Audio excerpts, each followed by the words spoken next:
Hi hello నమస్తే. నేను మీ Venkatarambabu, Ram spiritual channel. Friends, ఈ మధ్య కొంచెం గ్యాప్ వచ్చింది. సారీ, నెక్స్ట్ టైం గ్యాప్ రాకుండా చూసుకుంటాను. ఇప్పుడు మనం అహోబిలం వచ్చామండి. అహోబిలం దగ్గర నవ నృసింహస్వామి దర్శనాలు చేసుకోవడానికి వచ్చాం. ఇక్కడ మనకు ముఖ్యంగా చెప్పుకోవాల్సింది ఏంటంటే, హిరణ్యకశిపుడిని నరసింహస్వామి చంపినటువంటి ప్రహ్లాదుని రక్షించినటువంటి ప్రదేశం ఇది. సో ఇక్కడికి ఎలా చేరుకోవాలంటే, మనం హైదరాబాద్ నుంచి అహోబిలం చేరుకోవాలంటే బస్సులు అయితే ఆళ్ళగడ్డ వరకు చేరుకోవచ్చు అండి. ఆళ్ళగడ్డ చేరుకున్న తర్వాత అక్కడి నుంచి ఒక 20 కిలోమీటర్లు మనకు లోకల్ బస్సు ఉంది. నేను రాత్రి 11 గంటలకి అక్కడ బస్సు ఎక్కాను. సుమారుగా 5 గంటలకు ఆళ్ళగడ్డ దించింది. ఆళ్ళగడ్డ నుంచి లోకల్ బస్సు 30 రూపీస్ ఛార్జ్ తీసుకున్నారు. ఒక 1 అవర్ జర్నీ తీసుకుంది. సో ఇక్కడ చేరుకున్నాం. అదే ట్రైన్లో అయితే మాత్రం మనం కాచిగూడ నుంచి తుంగభద్ర ఎక్స్ప్రెస్లో కర్నూలు రావాలి. అక్కడి నుంచి 150 కిలోమీటర్ల డిస్టెన్స్ ఉంటుంది. అక్కడికి వచ్చిన తర్వాత కర్నూలు నుంచి అక్కడి నుంచి ట్యాక్సీ కానీ ఏదైనా కట్టించుకొని దిగువ అహోబిలంలో దిగి అక్కడ రూమ్లో ఫ్రెష్ అయ్యి మనం యాత్ర బయలుదేరి వచ్చండి. ఇది యాత్ర విశేషాలు. టోటల్గా హైదరాబాద్ నుంచి ఇక్కడికి 380 కిలోమీటర్లు. కారులో బైక్లో వచ్చేవాళ్ళు అయితే మాత్రం స్ట్రైట్ అవే దిగువ అహోబిలం వచ్చేసి ఇక్కడ మల్లోల నరసింహ అనే ఒక గెస్ట్ హౌస్ ఉంది. అలా ప్రైవేట్ గెస్ట్ హౌస్ కూడా చాలా ఉన్నాయి. ఈ సుమారుగా సింగిల్ రూమ్ 700 నుంచి డబుల్ ఏసీ రూమ్ 1500 వరకు ఉన్నాయి. ఉన్నంత వరకు చాలా నీట్గా ఉన్నాయండి. మనం దిగువ అహోబిలంలో ఈ హోటల్ రూమ్ తీసుకున్నాం అండి. ఈ హోటల్ రూమ్ చూద్దాం, చూడండి, చాలా నీట్గానే ఉంది.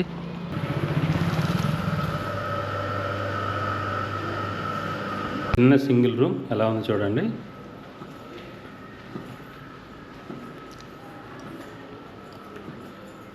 స్మాల్ రూమ్, ఒక్కళ్ళకి మాత్రం సరిపోతుంది, కానీ నీట్గా ఉంది.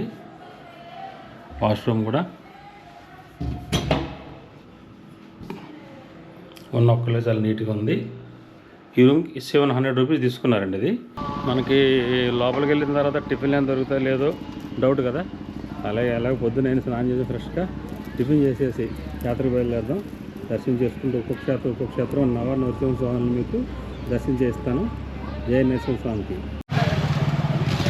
అప్పుడే బజ్జీ పూరి అంతా రెడీ అయిపోయింది. చాలా ఫ్రెష్గా చేసేస్తున్నారండి. రేట్ కూడా చాలా తక్కువ ఉంది. ఒక ప్లేట్ ఇడ్లీ, ఒక దోశ, మసాలా దోశ ప్లస్ ఒక పూరి కలిపి 80 రూపాయలు తీసుకున్నారు. చాలా తక్కువ ఉంది, నీట్గా ఉంది. ఈయన మా గైడ్. ఇక్కడ గైడ్ మన ఏటీఎం గౌడీని పేరు. దీంతో కలిసి మనం ప్రయాణం చేస్తున్నాం. భార్గవ నరసింహస్వామి దేవాలయానికి దర్శనానికి వెళ్తున్నాం మొట్టమొదటిగా.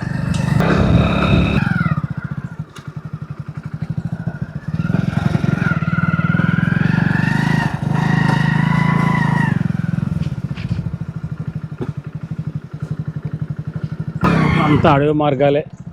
చూడండి మార్గం ఎంత కష్టతరంగా ఉందో. దట్టమైన అడవి అండి ఇది. అడవిలోంచి పాపం ఏదో గైడ్ ఆయన బైక్ మీద కష్టపడి తీసుకొస్తున్నాడు, కానీ చాలా కష్టం నడిపేది. రోడ్డు బాగాలేదని చెప్పి నడుస్తున్నాను. చూసారు, అంత దట్టమైన అడవి. ఎటు చూసిన ఒక్క మనిషి కూడా లేరు. మా గైడు నేను తప్పిస్తే ఆ గైడ్ కూడా ముందుకెళ్ళిపోయాడు. Okay, any have no problem. Narasimhaswamy మన అనుగ్రహంలో ఉన్నంత సేపు మనకి ఏ విధమైన ప్రాబ్లం లేదు. అక్కడ వెహికల్స్ పెట్టేసుకొని ఇక్కడి నుంచి మాత్రం కాలినడకన బయలుదేరాలన్నమాట. రండి వెళ్దాం. ఓం నమ శివాయ. ఓం భార్గవ నరసింహాయ నమః. మందిరానికి వచ్చేసాం మనం.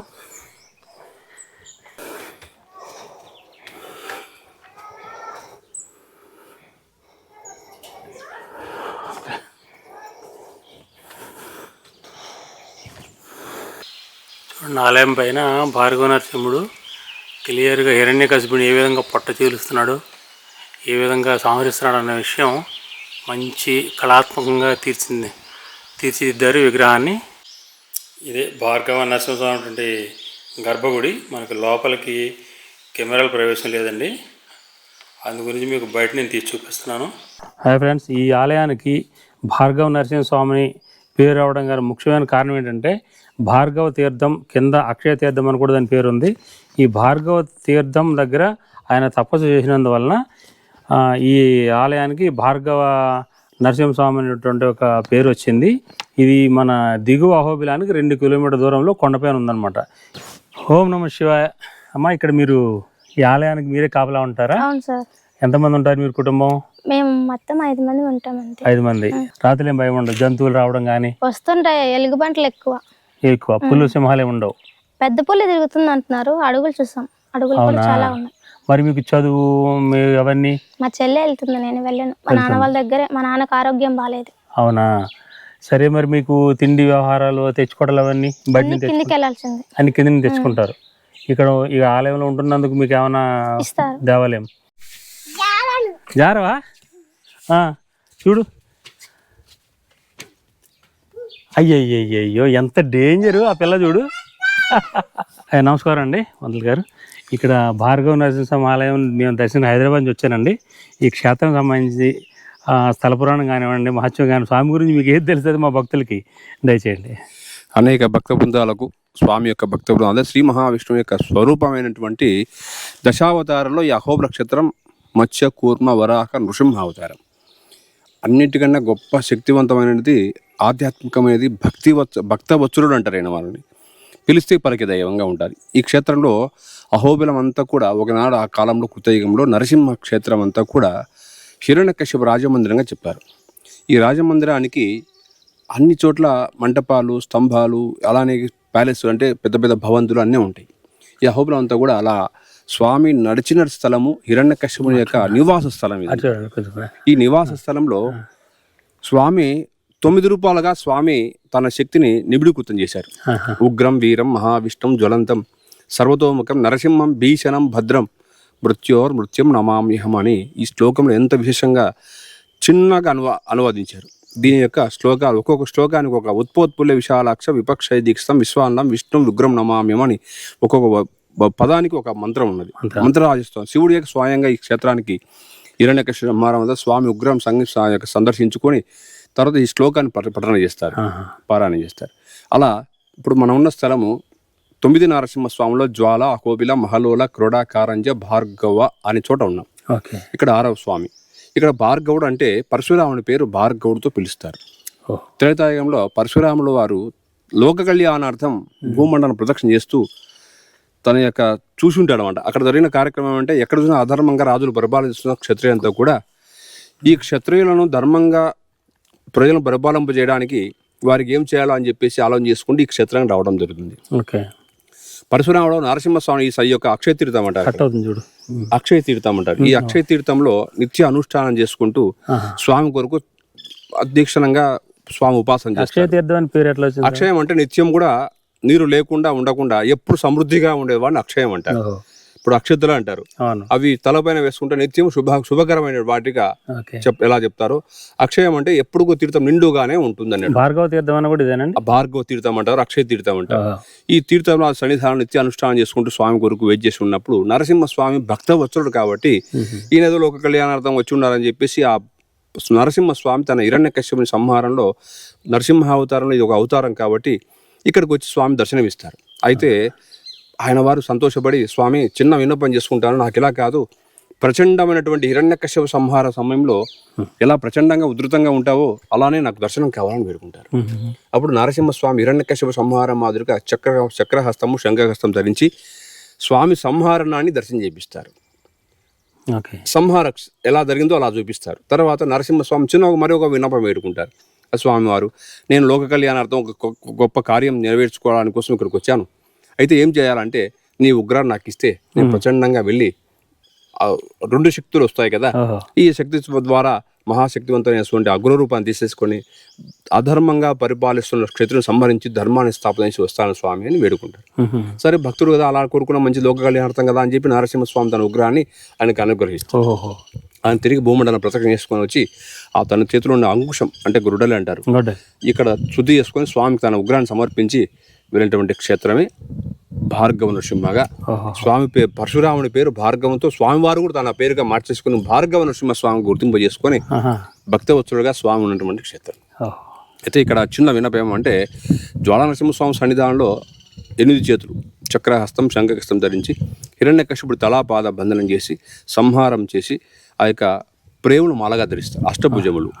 ఇక్కడ 4 చేతులు మాత్రమే ఉంటాయి. అలానే మధ్యలో హిరణ్యకశ్యపుడు ఉన్నాడు, అక్కడ ఎడమవైపున పాదములు ఉంటాయి, ఓకే.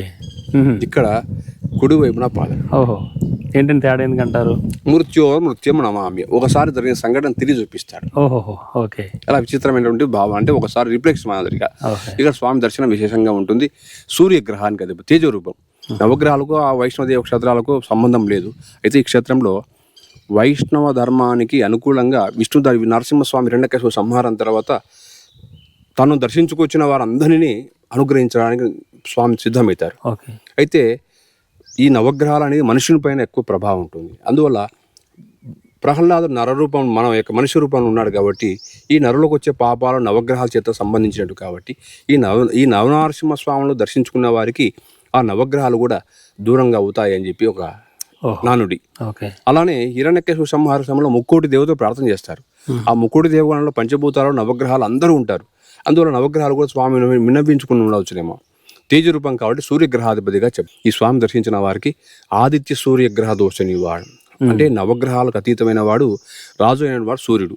ఆ సూర్య తేజరూపం ఇక్కడ ఉన్నది కాబట్టి ఈ క్షేత్రం దర్శించిన వారికి నవనరసింహ స్వామి యొక్క అనుగ్రహం కాకుండా విశేషంగా గొప్పగా 9 నవగ్రహాలకు శాంతింపజేసే ఒక పెద్ద రక్షణగా ఉన్నట్టు సూర్య భగవానుడు కాబట్టి ఆ సూర్య సంపత్తి దోష నివృత్తి క్షేత్రం కాబట్టి దర్శించిన వారికి 9 నరసింహస్వామి యొక్క దర్శనం ఎలా భాగ్యం ఉంటుందో, ప్రత్యేకంగా నవనరసింహస్వామిలో ఇక్కడ సూర్యగ్రహ దోష నివృత్తి కాబట్టి ఇది భార్గవ నరసింహస్వామి దర్శించిన వారికి నవగ్రహాలు కూడా శాంతింపజేస్తారని చెప్పి ఈ నరసింహ యొక్క దర్శనం అంత గొప్ప భాగ్యం. దర్శించుకోండి, పెద్ద పుణ్యతులు కావండి, సమస్త దోషాలు పరిహారం చేసుకోండి. ఈ అహోబిల నరసింహస్వామి దర్శించుకోవడం వల్ల మహాభాగ్యవంతులు కాండి ఒకసారి విన్నపం చేసుకుంటున్నాం. ఇలా వచ్చినటువంటి స్వామివారికి వారి కుటుంబం కాకుండా ఇలాంటి కార్యం చేయవాలనే ఆకాంక్ష చేసిన వారందరికీ కూడా భగవంతుడు రప్పించుకొని వారికి యద్భావంగా భగవంతుడు పరిపూర్ణ అనుగ్రహం ఇవ్వాలని కోరుకుంటూ, మా ప్రేక్షకులకి ఇంత మంచి సమాచారం ఇచ్చినందుకు మన స్వామివారికి చాలా రుణపడి ఉంటాం. ఓం నమో నారాయణాయ. ఇక్కడ విష్ణు క్షేత్రం. వీళ్ళు ఎక్కడి నుంచి వస్తున్నాయి ఇవి? ఇప్పుడు అచ్చయ తీర్థం అని చెప్పాం కదా సార్, అక్కడ నుంచి అచ్చయ తీర్థము ఎప్పుడు కంటిన్యూగా వస్తుంటాయి. ఒక 35 సంవత్సరాల తర్వాత ఈ వాటర్ ను దిగువ అభోబులంకి ఒక 2-3 కిలోమీటర్ దూరం ఉంది అభోబులం ఇక్కడ నుంచి. అక్కడ ఉన్నటువంటి ప్రజలంతా కూడా ఈ నీరునే తాగేవాళ్ళు. ఎందుకంటే అప్పుడు ఓన్లీ తాగితే ఈ నీరు తాగాలి, లేకుంటే గుడి లోపల ఉన్నటువంటి నీళ్ళని చేదుకొని తాగాలి ఊరు అంతా కలిసి. పక్కన ఏదైనా బాయిలో ఉన్న నీరు మాత్రమే పశువులకు ఉపయోగించేవాళ్ళు. ఇప్పుడు ఏంటంటే బోర్లు కొలాయిలు అవన్నీ పన్నాయి, అయినా ఈ నీరు కంటిన్యూగా వెళ్తూనే ఉంది.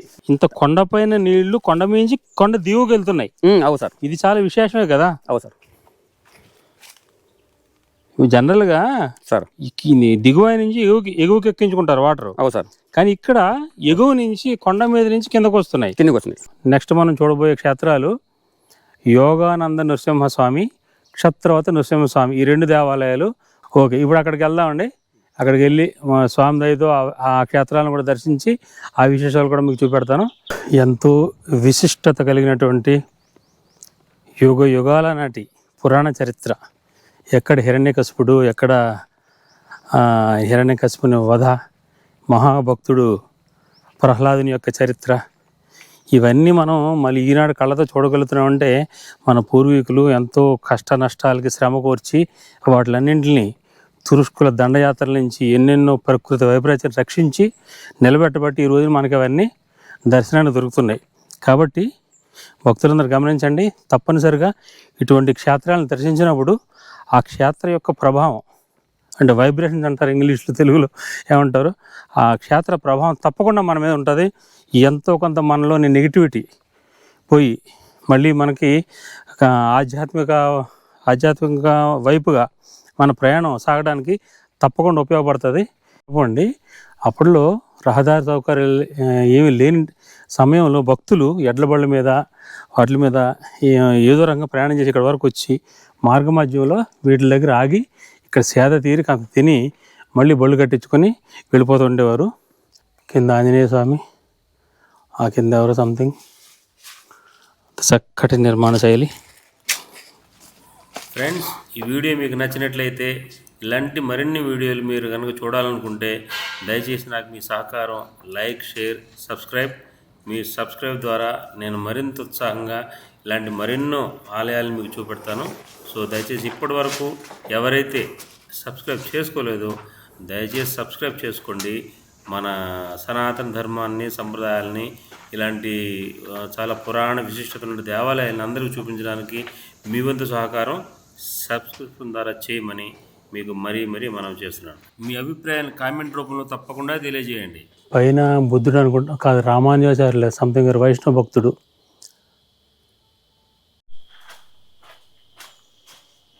ఈ స్తంభం చూడండి ఎంత చక్కగా చెక్కారో. ఐ థింక్ ఇది ఏకశిల. ఇదంతా కూడా ఏకశిల మీద ఇంత చక్కగా చెక్కారంటే నిజంగా అప్పుడు